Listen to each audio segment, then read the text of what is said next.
Hello everybody and welcome back to episode 27 of the Contest Realm podcast. Now, do play along at home. Not obviously we're not doing a show where you can play along at home, but play along in game and have us playing in the background as we talk about things throughout the week, thoughts on the future, and everything else that's associated with Marvel Contest of Champions and more.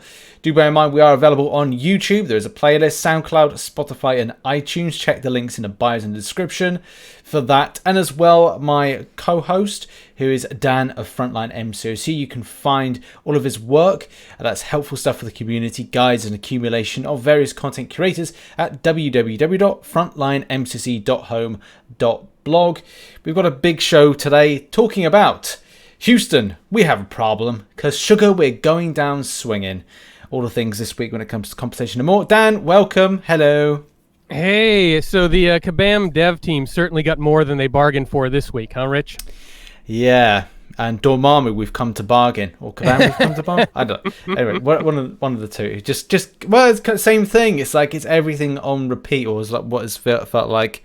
The game is up, the game is down, the game is up, the game is down, like that Doctor Strange moment in Doctor Strange.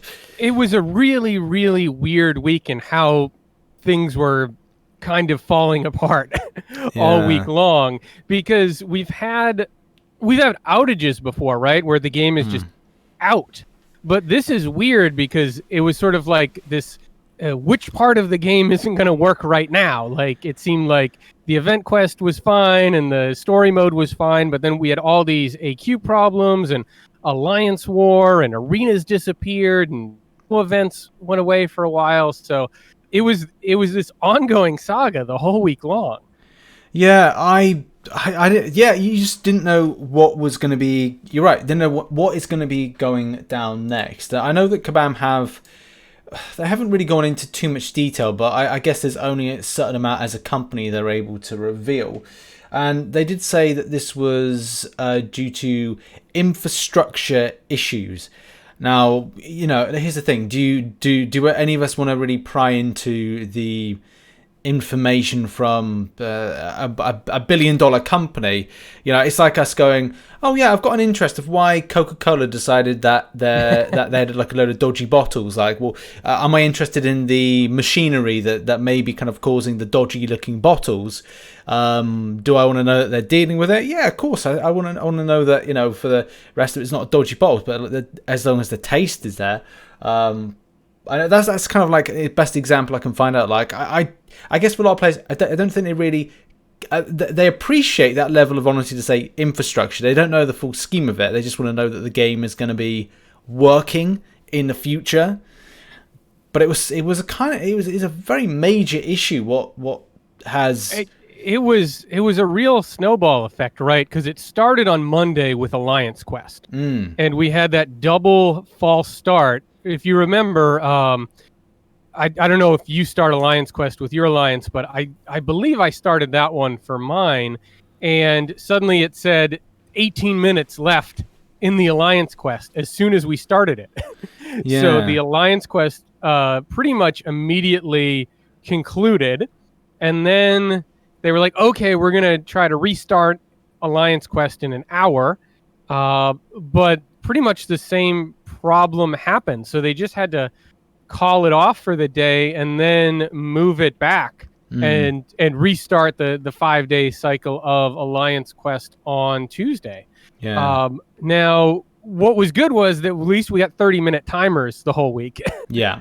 So I do like that they reacted quickly to that. But then things got even crazier on Tuesday because we had scheduled maintenance. You know, and that was something that had been announced on Friday, so that wasn't an emergency maintenance. That was the scheduled Tuesday maintenance.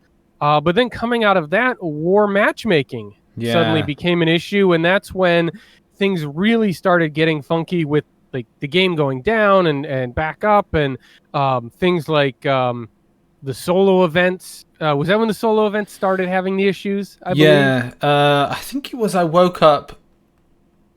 It was either like Tuesday, Wednesday morning. I can't remember. It was going to be for like a Marvel Contest Champions News or something. Waking up to find that the 22-hour events were not there. I remember like messaging in to Kabam about something, saying like, oh yeah, just that, the game's back up again, but the 22-hour events are not there, and it just kept on, like, little things kept on snowballing. And I know that there will be lots of theories about stuff, and you again, guesswork. Like, when I used to manage a company, like it was a business center. One of the companies had different things on different servers, and again, I'm not trying to pry into anything when it comes to Kabam's infrastructure. It's just I'm assuming now, pure assumption, that if they say, right, well, we've got these things that exist on this server, say AQ or whatever, is it like the build of the game, the technical side of things are on one server, something else like arenas on another server, or something's all everywhere, and it's like trying to bring the running of the game together. I don't know, I'm just assuming. It just seems weird. It just seems weird to go, this has gone down, but this has a timer attached to it. Is this something that's managed here, there, or everywhere? But it's just mad. It's mad. Yeah. So I mean, when you think of the things that were affected, we lost in total. We ended up losing 3 alliance wars out of season 19 because of the matchmaking issues, where alliances weren't getting an opponent within the matchmaking window. So at first they just canceled. I think it was War 7, and then on Friday, when they started matchmaking again, it became clear, I think about an hour and a half in, people were already getting worried that they hadn't gotten matched, because usually people get matched very quick. Certainly at the higher end, they do. So by the end of matchmaking on Friday, they had canceled War 8 and the upcoming War 9. So one thing that was nice about that, though, is like that happened very early. Yeah. Right? Like, people didn't jump in and end up spending a bunch of items in War 7. They just took it down, and then War 8 and future War 9 just completely scrapped. So thankfully, no one's war rating is affected. No one was spending items on those wars, and I did appreciate that they were they're doing their best to make some really quick decisions, which has been something that's been frustrating in the past, where I think the player bases wanted them to react faster than they're ready. I feel like they reacted really fast there. And what was really nice was, did you notice there was a lot of in-game communication about what was going on, which is not something we've seen in the past, and I think is really necessary. Yeah, that's the best thing when it comes to communication and the way that it's delivered. It's not just the forums to have a message out there. It's to then put it in game, because a lot of times, when was it? Back we had the last Summoner Showdown. There was something, if you duel someone in the game, it was like, if you duel someone in the game, a content creator or somebody in the showdown, you then had to take a screenshot and then send it off-site.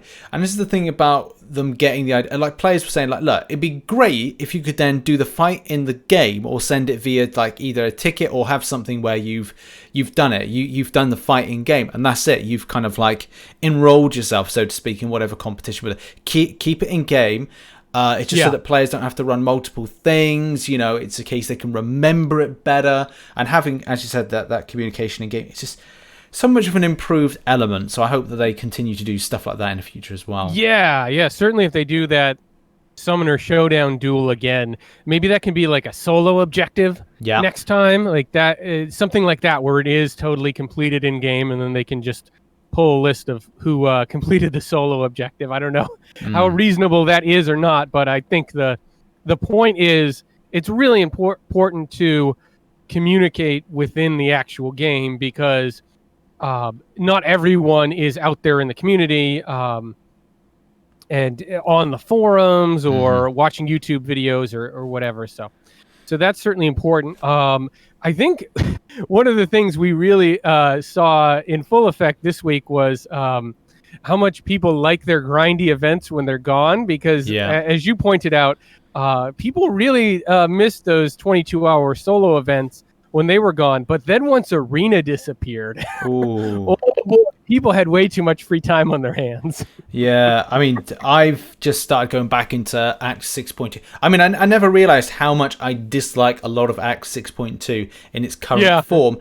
It's just that the problem that I've got is, and I wouldn't say it's a problem, I say the urge at the moment is, because I've done a lot of the in-game stuff, Northern Expeditions, yeah, I like it. I just don't want to do a grind of 10 in one day and have 300k Sasquatches just like for 10 paths. I mean, it seems to happen every time. And I'm like, look, I'm cool with it. I just would rather fight a 500k, what is it called? 500k Kingpin in 6.2.4, get that done, and then it's like I've ticked off a bigger box. That means that when I get to the champion fight next month, the newer improved champion fight, that, you know, I've 100%ed it and I'm happy, and I think that's where I'm going to use a lot of my attention. But I do miss the fact of grinding out Arena, because it stunts my grab of units for future content like Back Issues 5, Abyss of Legends. I doubt Summer of Pain, but I'll consider having a look at it. And the boss rushes, which I believe are coming in next weekish, if everything is on target for the 29th? The schedule. Yeah, they're supposed to start on the 29th, unless there's a schedule change, but we haven't heard anything about that yet. So hopefully it's all going to start on time. And I know people are excited about that, getting some new content in, which is especially important during a 5-week event quest month, where a lot of people are pretty much through Master and Uncollected, and probably have done most of their northern expeditions. So people need a new challenge. Yeah, that's true. I think there's been several things that people have contacted me personally about. It's either compensation, or it's been about when's the boss rush is coming out. And for some players, it's maybe a case I don't know if they're 100% happy with Northern Expeditions, or kind of, you know, they are doing them, not doing them. They do the epic, they won't do Canadian difficulty, they won't do all the difficulties. It's hard to really know where all players are at with what they're grinding out currently.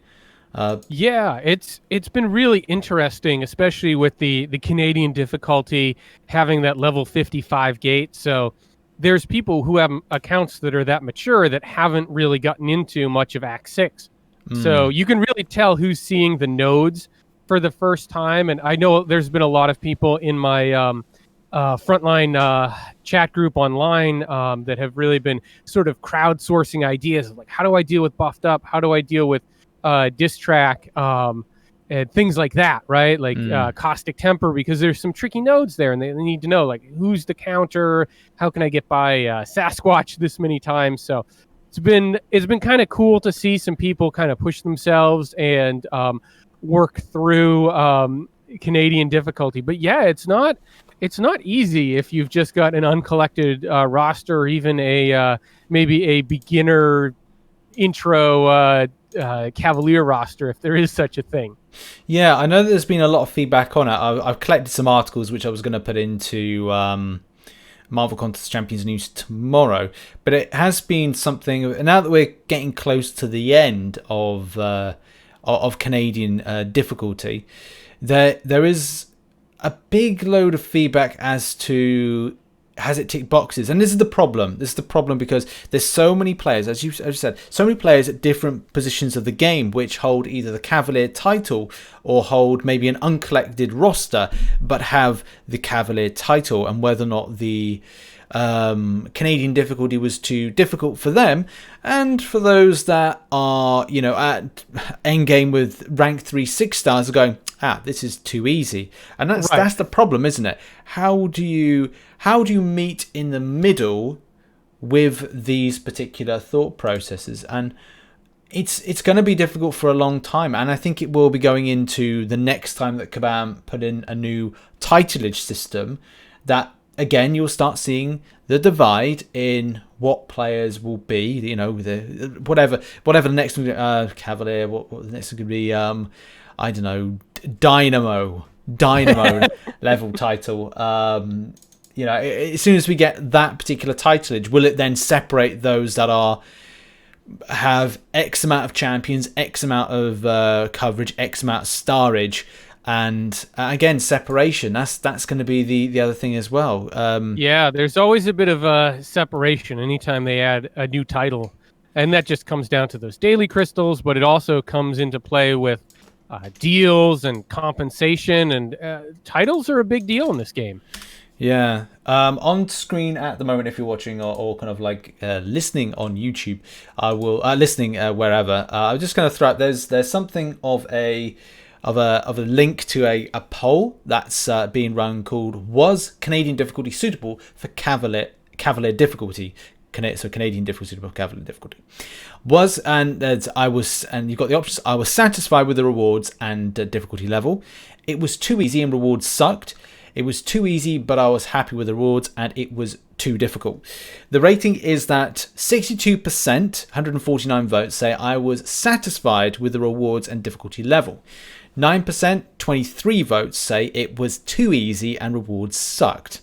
54 people voted for it was too easy, but I was happy with the rewards. 22% on that one. And 5%, 14 votes, say it was too difficult. So that's split between 22% saying that it was too easy, but I was happy with the rewards. That is something as well, putting together. I'll kind of send this to you, Dan, whilst we're... Yeah, no, I'm looking at it now. That's actually... Okay. Considering how difficult this fan base is to please, that's actually pretty positive for their first attempt at something like this. Yeah. When you consider 61% are satisfied with rewards and difficulty level, and let's face it, every once in a while, if you get something that's a little too easy but has rewards that make you happy, you're not really upset by that. Yeah. Gwenpool Goes to the Movies was way too easy for those rewards, but everyone loved it.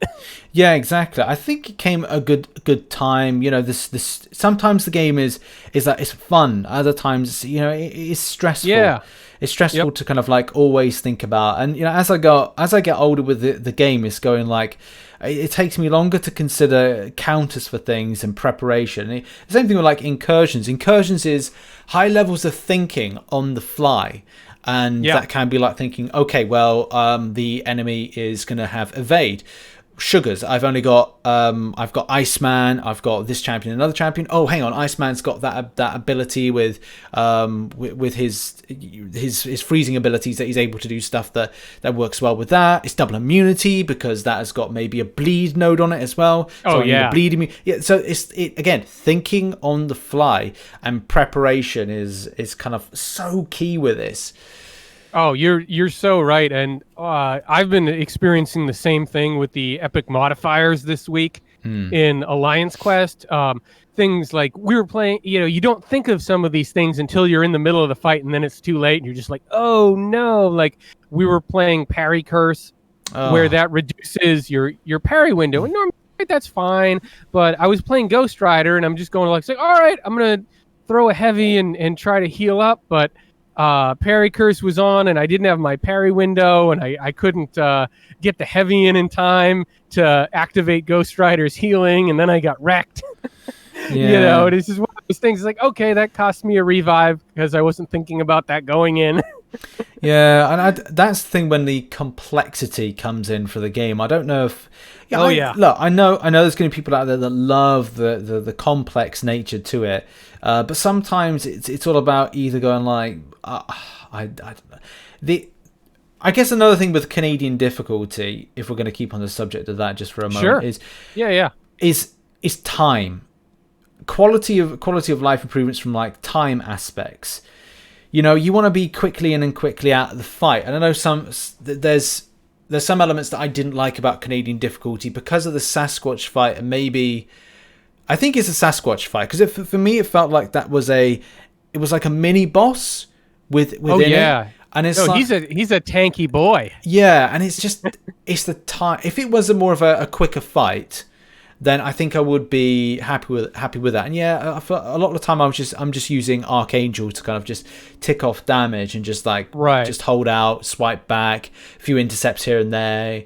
Yeah, but keep back, take some, or don't try not to take any damage in the block because it's still you do end up taking a bit of damage in the block, even when it goes into specific his wrath kind of mode. And it's like, I just want side quests to be more of a quicker thing, like Modoc Labs. Even though I kind of like, we found, once you find like the champions that interact well with some of the paths and the lanes, you're like, okay, well, this is taking less time. Like my first attempt at that was doing a path was 20 minutes. Then it was reduced down to 10 because then I used Dr. Doom on one of the other paths and a team around it, and then Corvus with against the tech path. So. But there's no way of kind of speeding up that fight, and that's the thing for me. Side quests is already about quicker content, so sometimes I do want to think, but then other times when it comes to other content, I don't want to think. I just want to go in, get it done, and then move on to something else in game that I'm more interested within. Yeah, I think your opinion of the Sasquatch fight really depends on whether or not you have a high-ranked Human Torch. Yes, that's another one. Human Torch is probably the one champion that makes that fight a joke and really, really short, right? Because he just shreds the Mystics, and Sasquatch's healing doesn't really matter against Human Torch. So, I think that's the thing, right? Like it's basically like if you wanted to speed up that fight, you needed Human Torch. Yeah. Otherwise, you do have to go slow and wait out his Wrath of Tanarak. Because if you try to go ham on him when he's got that up, you're just going to get destroyed. Yeah, so you do have to wait him out. Like that's the thing. The key to being successful in that fight is taking your time. Yeah, and that's the thing about like speed, momentum, and getting that done, because you have to do that. One of the quests, you've got to do it 12 times. If you get 12 Sasquatches, I think by the end of it, if you're going to like grind out a good chunk of it, and some people may just go grab certain paths that they want, things like resources, and I do plan to 100% the Canadian and the epic, and I've only chosen shard paths at the moment for lower difficulties. It depends how much I can really, and again, this is down to not to be disrespectful, but can be bothered. Because that's the thing, you've got to be bothered to kind of go, look, do I want to speed this up? Do I want to do other content that may be better? Do I want to... Because the advantage is I'm not using any resources like revives or units or things like that. It's been very straightforward. Yeah, there's been a few instances where I've lost champions. But then that's just maybe through silly mistakes or internet connection issues. But again, it's down to momentum and speed, where I just want to, get it done. Just get it done quickly, move on to the next thing. But yeah, well, the no energy thing's been nice. That's true. That's been a good positive. That I like, and I do like the pick your own path rewards. That really helps the growing, progressing players who maybe they can only muster a couple paths of epic or Canadian, and they're using their poutine and maple syrup to get through. But it allows them to target something that they want. Yeah. And the other thing, did you notice where they put the T5 CCs on the paths? Did they put them on? One was like, was it one near cable? Was it power control? Yeah, it was really early on the path where you could actually choose like which way you wanted to go.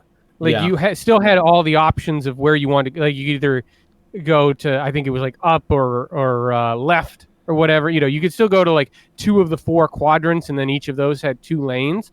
So you could get the T5CC, and it wasn't like buried behind, like a Korg and a thing. Yeah. Boss. And a Sasquatch. So that was kind of nice that they put that thing that people really wanted early enough that there was still some choice as to how to go about finishing the path. It was good that they decided to add in Tier 5.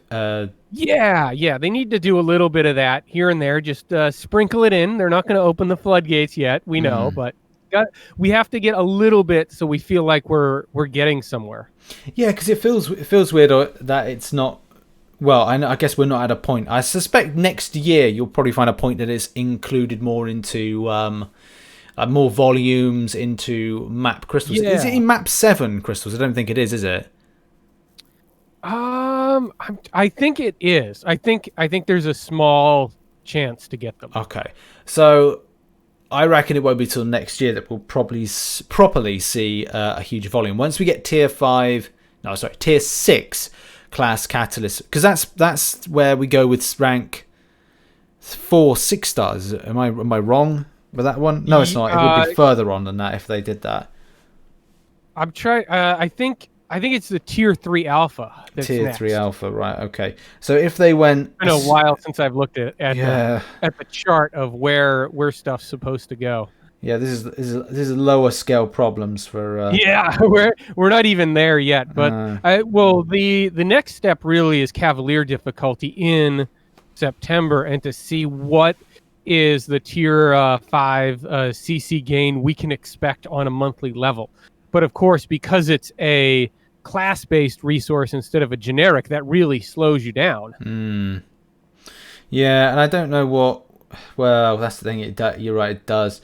What does it do for the free-to-play side of things? Are we going to see selectors? I don't know. I don't think you could do like fragment selectors. I think that's probably a bit too far. I don't think that's ever been a thing that's ever existed.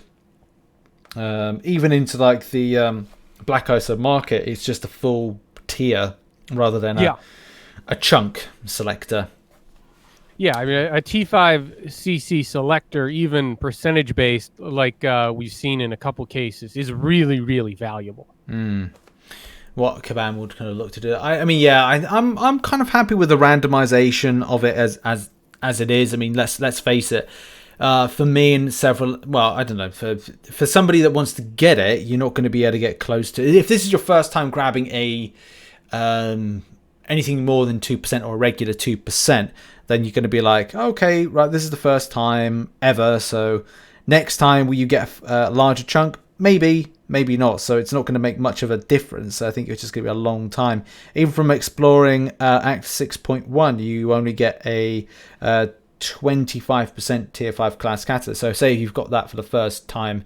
Yeah, again, this is not going to be giving you a huge no, hang on, am I looking at the wrong? I'm looking at the wrong. No, I am looking at the right thing. You're right. Yeah, 100% 6.1, you get 25% of a random T5 CC. Yeah, so you're not going to be anywhere close. It may be just like, oh, well, this time next year you could be getting your first ever rank 3 6-star. You never know. Yeah, I mean, unless you're really trying to push prestige and play in a top 20 AQ alliance, it's not like you need a rank 3 6-star to complete content right now. So I'm not really fussed about it. It's like if I get some T5 CC, it's like, all right, throw it in the bank account. We'll see it add up very slowly, but it's not something I need. I don't even know that I have a champion I would use a T5 CC on right now. Yeah, that's what I'm looking at the moment, 6-star wise. What really do I have that's... I mean, yeah, there's some that I could do unawakened. Do I want a rank 3 ghost down the line? Maybe, possibly. I don't know. It depends where the game's going. We haven't even got an idea of what Act 7's going to look like. Will a ghost be viable? Will it be viable? Won't it be viable? I just don't want to make decisions on something that... If I that's going to be the thing. If I rank 3 or 6-star now, tomorrow, next week, next month, how viable is it going to be in the future? And that's the biggest thing. Players will invest, and then it will be a long time before they get another opportunity to rank 3 or 6-star. Exactly. And now, remember when we started to get rank 5 5-stars, we all got excited. End of Act 5, you could rank rank 5 a 5-star, but then it might be 2 or 3 months before you could do it again. Yeah. So it was really an important choice, and with the rank 3 6-stars, it's more difficult because it's a class-based resource. So let's say you rank Ghost and you spend your tech T5 CC. How long is it going to take you to get another tech one? Yeah. And what if a different tech champion becomes really, really important to you, but you can't rank that champion up? So because you have to target that 1 out of 6. Yeah, also the focus around, if old champions are getting so much of a push to be buffed, then the availability for usable champions goes up. Like the Magneto buff is coming in, so you kind of go, right, well, I've got a Magneto, I've got a Falcon, I've got a Gambit, but as well, like, well, who are those three? Say I mean, you could be that position going like, I can rank 3, one of them. Say not cosmic, mutant wise. If you've gone like, if you go ham on Magneto and Gambit is better, then you're like, oh, that's 2 mutants, sir. Which one do I? And then you go like, oh, hang on. If you're a top alliance person, you're in a top alliance, and you're like, right, well, the Professor X or House of X version's coming in. Oh, I'm a whale as well. Whale out, and you're like, well, sugars. Which mutant do I focus on? It's like, so I'm prestige driven, but there's more usage out of. There's a lot. You second guess yourself a lot with this game, which is good but bad at the same time. Well, I think it is important for the decisions to have consequences. Yeah.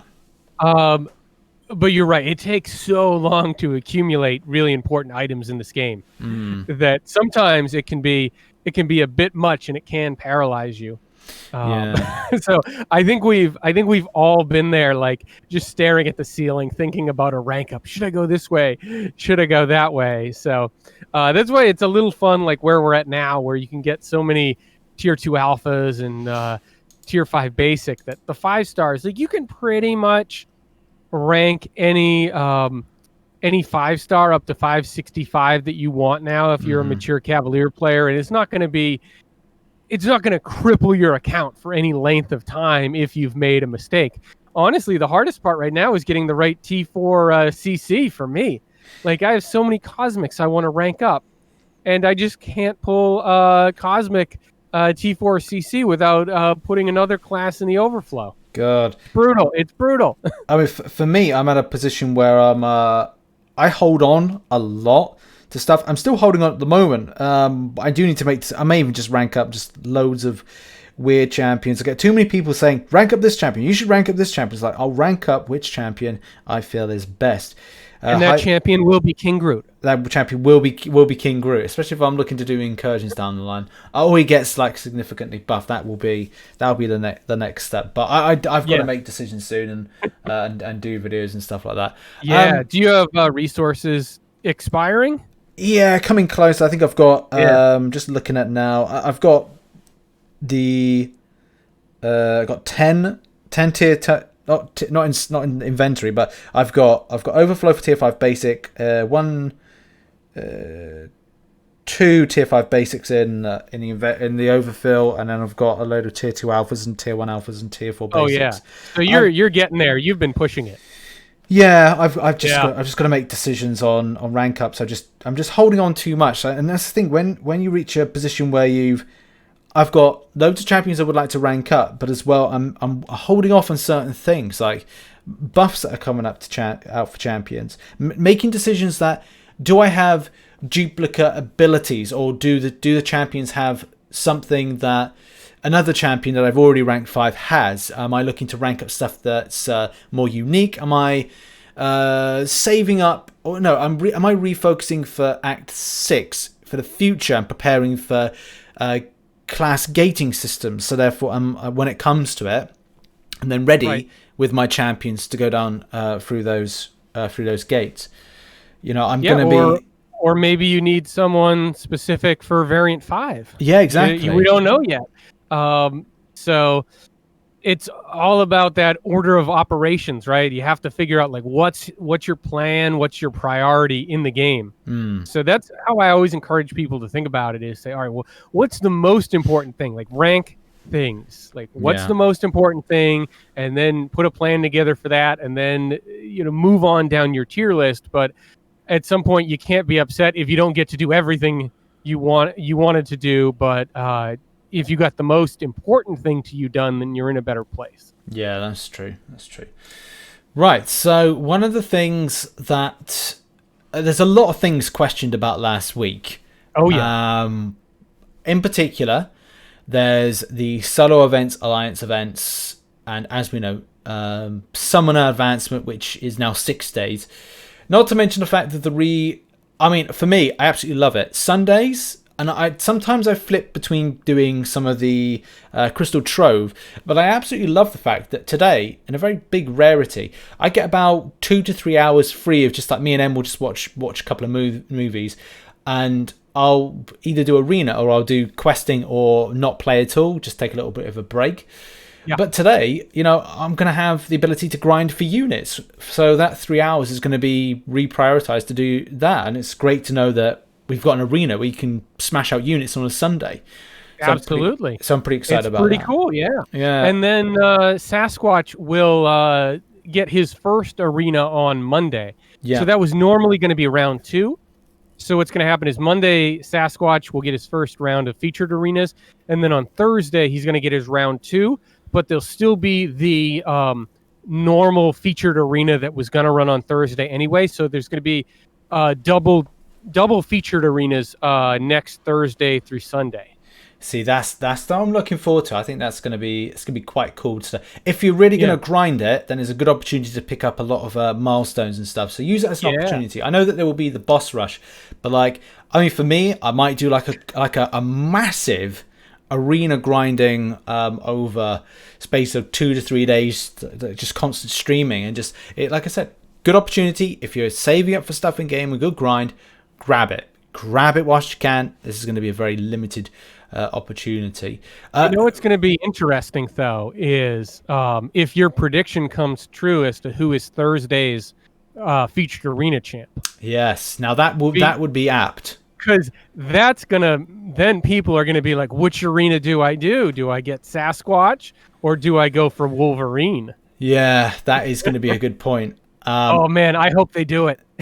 I mean, I'm considering it, but I'm at a point where I don't overly spend unless I've got sponsors for certain videos, and that's just because this wedding malark, right. the more that we kind of sit down and look at it, the more we end up going, well, it's going to cost this is going to cost here, this is going to cost more there, and I'm like, oh Christ, it's like I'm going to have to then give more money to the wedding experience than doing further grinding in game, and I'm going to have to go right, if I earn units from the grinding arena, I'm going to have to reinvest them to my grind.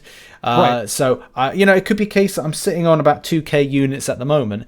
Do I end up losing all of those plus anything that I grab to then grab a 5-star Wolverine? Possibly. Will I have to go to at least 50 up to about 70 mil to get the champion? Probably. So probably, yeah. And it's like it takes out a lot of your time. So I need to then speak to Em, what have we got planned for the weekend? Is it something that I can avoid? I can grind on the go. There's a lot of variables when you for sure. When you get those featured arena grinds are no joke. Yeah, I mean it's one of these things for you it's very different because it's like, yes, I've got this child, I've got this wife. Do I go, yes, family, please gather round, for I must regale you with the story of my epic grind that I must do. It is an epic quest that I must go on. And then you find out that you're living in a shed outside. Right, yeah. No, that's no featured arena grinds for me. Not unless they go on a trip or something and they're gone for the 72 hours. That's probably about the only way I could pull that off. So, yeah. Well, Rich, maybe you need to get a sponsor for a Wolverine grind. That would be a good thing. I don't think featured 5-star grind brought to you by Raid Shadow Legends. We are actually looking to do a deal for August, but there you go. Well, the thing is, I don't think they want to sponsor the stream. They want their own dedicated stream, but that's something that I can't really go into much detail until they actually confirm what they're doing, because they're confusing the hell out of me at the moment. I mean, I've just started doing Lego Legacy, but again, that's about promoting their game. I think it's if I had I don't know, a gaming supplement thing like Gamer Sups, or what's that most popular one called? I don't know. Oh, G Fuel, that's it. If it's G Fuel, okay. Yeah. Gamer Sups. There was a UK brand that contacted me, and then went quiet, and I was like, right, okay, well, if you're gonna go quiet, then that's fine. But maybe we should get something like an energy drink sponsoring me or something. But I'm not ninja Yes. level. You know, I can't get Red Bull to sponsor me. I wouldn't drink the stuff in any case because it's just like it just makes you too hyper and Maybe weird. nice Mountain Dew or something. Mountain Dew. I mean, in the UK we do have Ribena. That's relatively not bad for you. How about we ring up the folks at Mini Cheddars, because you've already been a big proponent of those. Or Cheez-Its. Or Cheez-Its. Yeah, Cheez-Its exactly. Cheez-Its. You know, Cheez-Its needs to break into the UK. They need some market share. I think you can help. Cheez-Its. It's not quite Mini Cheddars, but they're good. That's me advertising. We're gonna have to work on that. Yeah, I'll have to work on that. Well, I'll write the copy. Yeah, exactly. Right. Oh man. So compensation. Compensation. Moving swiftly on. Now, the way that they kind of addressed the compensation was that it would reflect all areas, because now everyone goes like, oh, you know, well, I do this, or I do this in game, and this, and it's like, will I receive compensation for this? And Kabam have said that it will represent all the areas of players inconvenienced by the outages and the loss of opportunity for things like units and such like, and things like that. Now, obviously, by saying that they're not going to specify as to like the volume, we're going to have to wait, as Kabam say on the forums, that was it information on that. I don't have any information on that, but I hope to have some insights late next week. So I would expect that to be something you'll hear about or see delivered by end of week. You know, Friday, maybe, I don't know. Hopefully. Yeah. Just to give people some insight into their process, they're not going to talk to us about compensation or send it out until they're sure that all the issues are over with. Yeah. That's their first priority, getting the game working. And then it's, all right, once the game's working, then they can fill out their damage report, so to speak, and try to figure out the impact of everything that was affected by the downtime and the bugs. But I would caution people that, you know, remember, it's supposed to be representative of what the player base did, but if you're an outlier in a certain area, you may end up being disappointed. I think that's particularly true with some of the arena grinders who say, well, I was going to hit every milestone of every arena and I couldn't because of the downtime. And it's like, okay, well, I don't know if sending everybody every arena milestone is really reasonable. I'd love to see it, but it's not like 99.9% of the player base missed out on every arena milestone, because let's be honest, they weren't going to do them. Yeah, and even now they've doubled them up. So if you go like, right, you could get it back. Yeah, and then some. So from the arena grind perspective, yeah, okay, maybe champion availability could be a slight issue. But the fact is, you're able to kind of resync. If you've got a load of champions, if you are an intense arena grinder, then that would mean that you would have a more expansive roster available to you. You would have a lot of champions, number one. Number two, you would have a stonking 4-star and a very strong 5-star roster, maybe even a 6-star, because you do that excessive amount of grinding. It means you have more shards, more champions, and probably them all kind of ranked up, which means you have somewhat advantage that when these doubled up arenas come in as of Thursday of next week, that you'll be able to fly in with grabbing more than you would do in a normal circumstance. So that kind of covers a lot of that.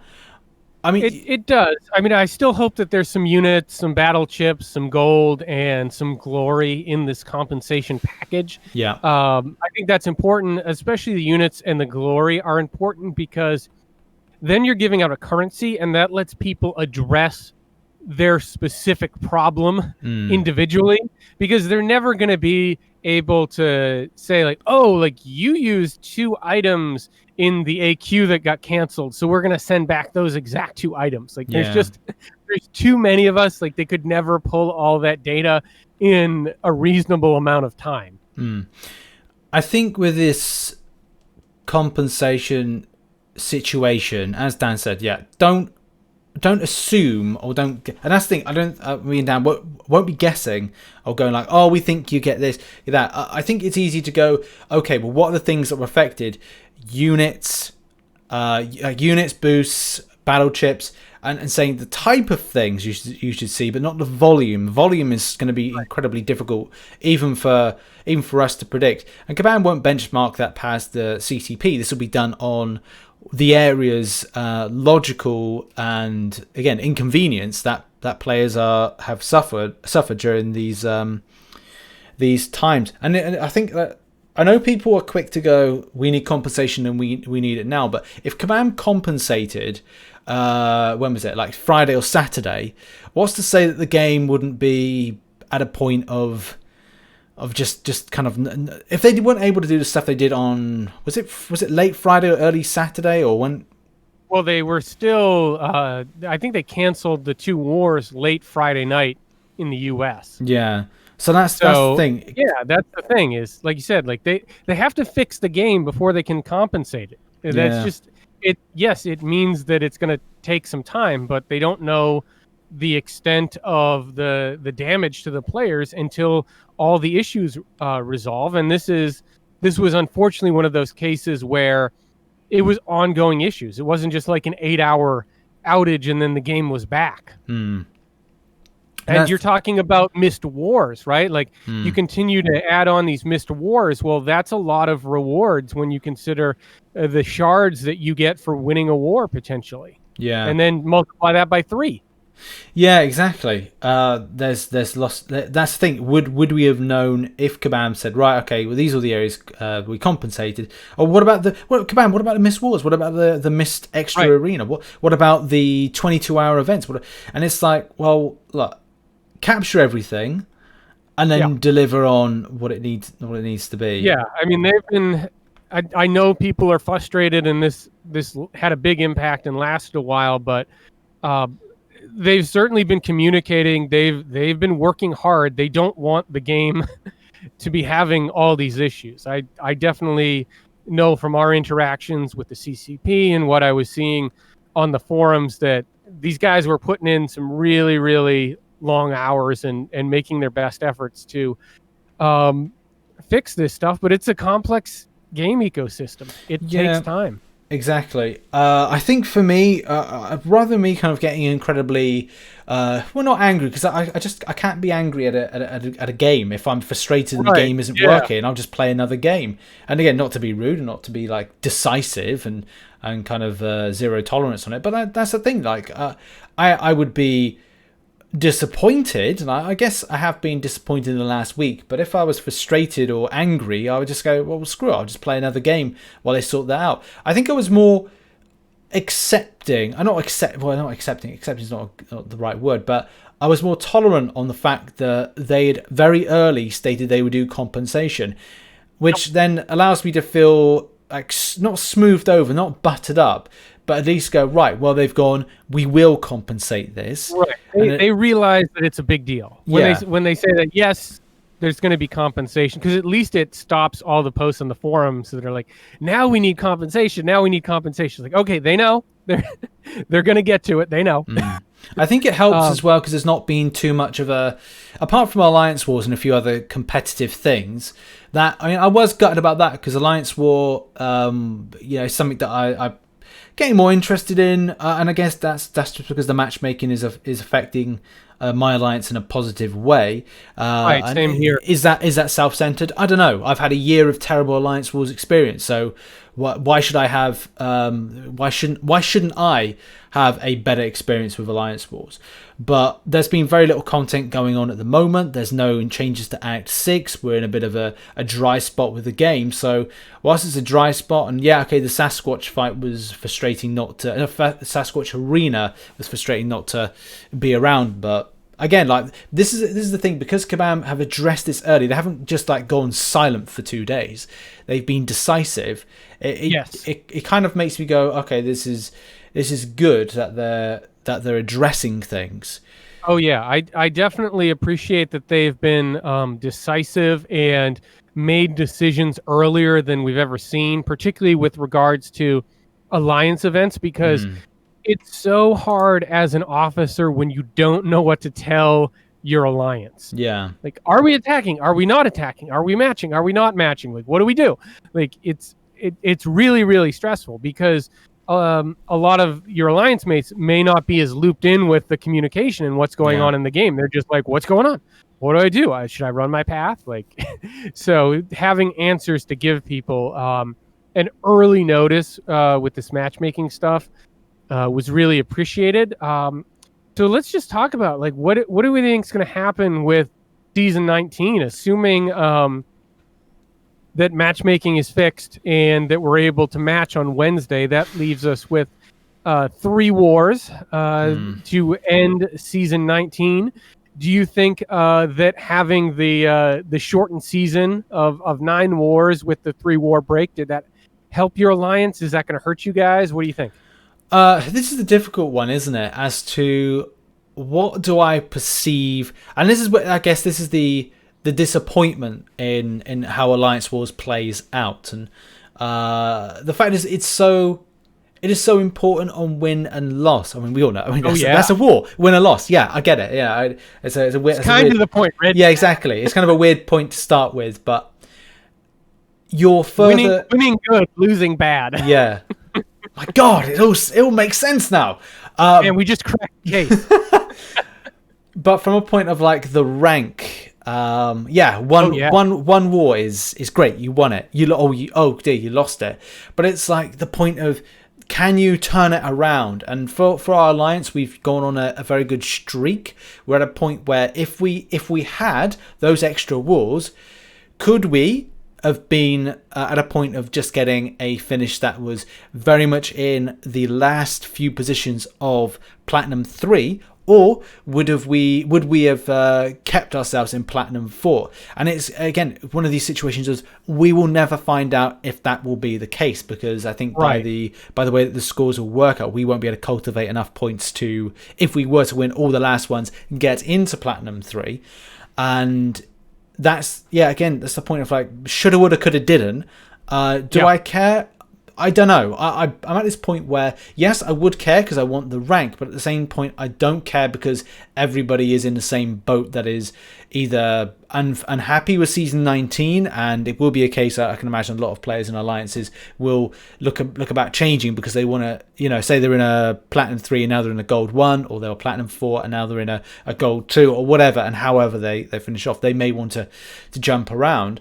But it's that's for me is like, I still at the point where I don't care about Alliance Wars seasons, because this is another scenario where something's happened that has now resulted in it affecting everything, and it still solidifies the case that I always opinion that I always bring to the table, that Alliance Wars seasons isn't exactly brilliant for various different things, like Alliance collusion. One thing can affect the entirety of the seasons. At times, some of the nodes and some of the interactions with defense tactics are unfair. Some stuff hasn't been improved, and this doesn't speak to the current meta. But that's my thoughts on it. Where's your head at? Sorry.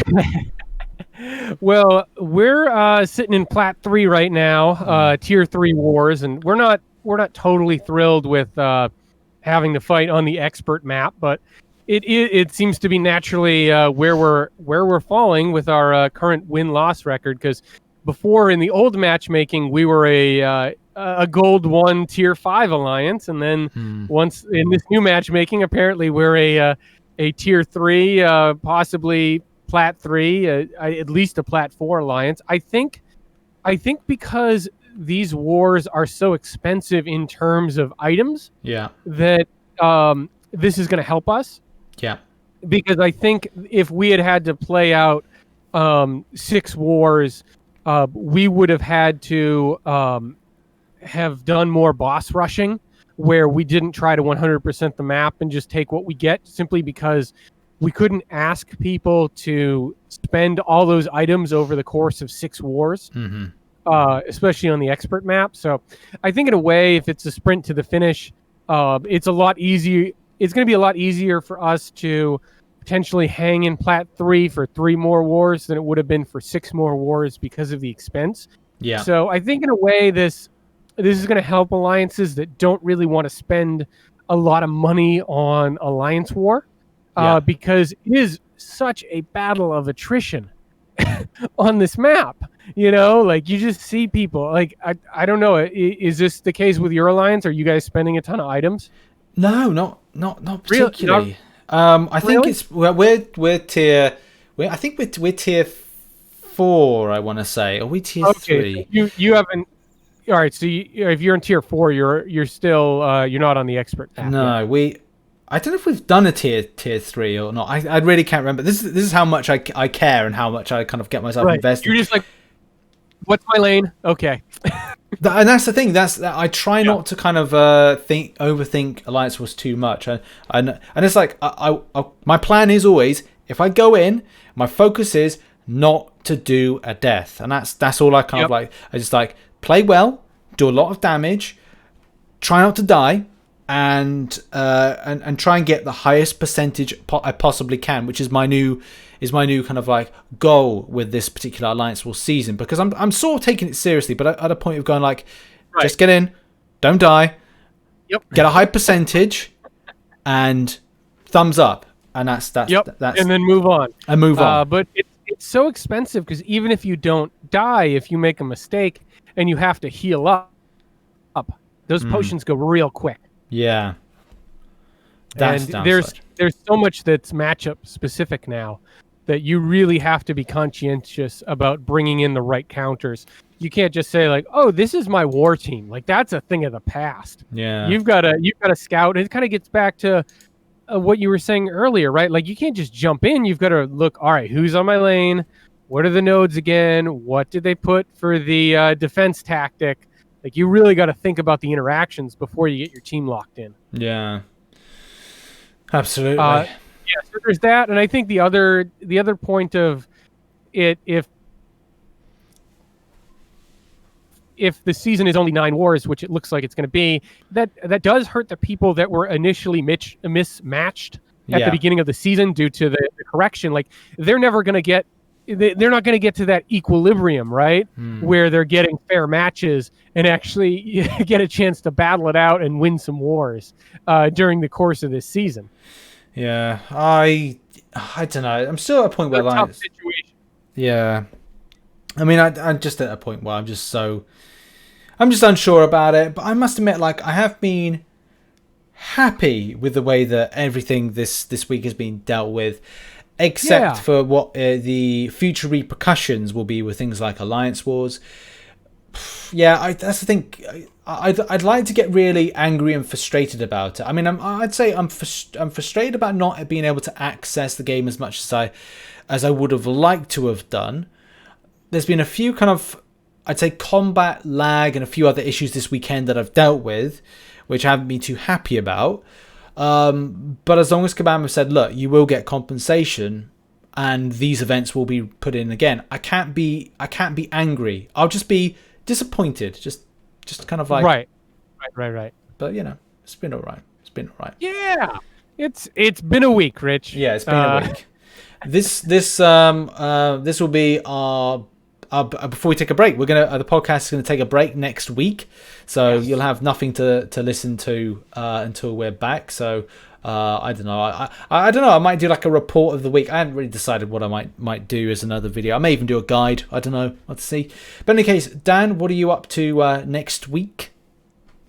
I think that I am going to be continuing to focus on my early act guides. Had a nice live stream last night. We're getting into a little bit of Act 1.4, so going to work on those guides, and hopefully we'll be getting some information about the August events very soon. So looking forward to breaking down the news on that when it comes out. Oh yeah, we've still got. I was just thinking, like, God, time just goes so fast. We've got a full 5 days of July, so that's great. And then we get Airwalker and Dragon Man, Herald Difficulty, and the Boss Rush, and who knows when an August Variant 5 will be coming out. But there is a lot that's going to be going on real soon. Yeah, true. Okay, I think for me, I don't know what I really don't know what I'm doing. I've got like loads of kind of stuff like rank ups to do and videos I should do on rank ups and things and why I love these champions, blah blah blah. So I'll probably do that. I think I'm going to do some more streams of Act 6.2 and just get that, chopped into. I think I'm going to do Act 6.2.4 tonight before I throw my device across the room because I'm just sick of destructive feedback. And who are you using for that one? Well, I'm mixing it up. I'm trying a combination of Hulkbuster. Is it Hulkbuster, Archangel, Corvus Glaive, and Doctor Doom, and do you have Killmonger? I don't know. Oh, okay. Oh no, yes I do. Sorry, yes I do. Because if with Killmonger, he was the one that got me through destructive feedback because once you launch a special 2 with Killmonger, he gets 3 indestructible charges. So if you get hit, even into the block when destructive feedback's up, you don't take any of the damage reflection. Nice. So he's actually super, super safe against that node because you've got that safety net. Nice. Yes. That may be something I want. I mean, maybe I'll rank him up and use him. I'm happy so far with it. I must admit, the lower end, when you're doing the Juggernaut fight, the Cyclops fight, not too nice. Yeah, that Juggernaut. I remember that may have been one of the hardest fights in that whole map. Yeah. Yeah, that is, and then, of course there's 10 paths, so just wow. And that's that chunky Kingpin boss. Who are you using for that? I used Hulkbuster, funnily enough, for it. Really? How did he do? We one-shotted him, and it was nice. It was really weird. It was a really weird and effective. I think it was a 200 hit fight, but it was a lot of fun, and I think it was a lot of fun because. I mean, stuns are pretty much useless on that one. Yeah, it doesn't matter. Yeah, you're just trying to cycle his special 1 in that. Yeah, fight. exactly. I think it was just interesting. I think I could have used any other champion for it, but yeah, that is the nice thing about that fight is any champion can do the fight. It's just a matter of how many hits is it going to take. For me, it's just getting to there. That's just the biggest problem with Act 6.2. Oh yeah, just the drudgery. Yeah, you're talking about 7, 8, 9, 10 path fights on a path, and then you get to that boss. It's not nice. It's a lot of work. It's like, what, 35, 40 minutes a lane? Yeah. Takes out a chunk of your day for sure. Yeah, too true. Right, there we go. That's been the podcast. Thanks, everybody, for listening. You can catch us on the respective links in bios to the podcast. Make sure you follow, on all the platforms so that you get to see that the podcast is up. And we'll see you all in a couple of weeks' time. Bye-bye.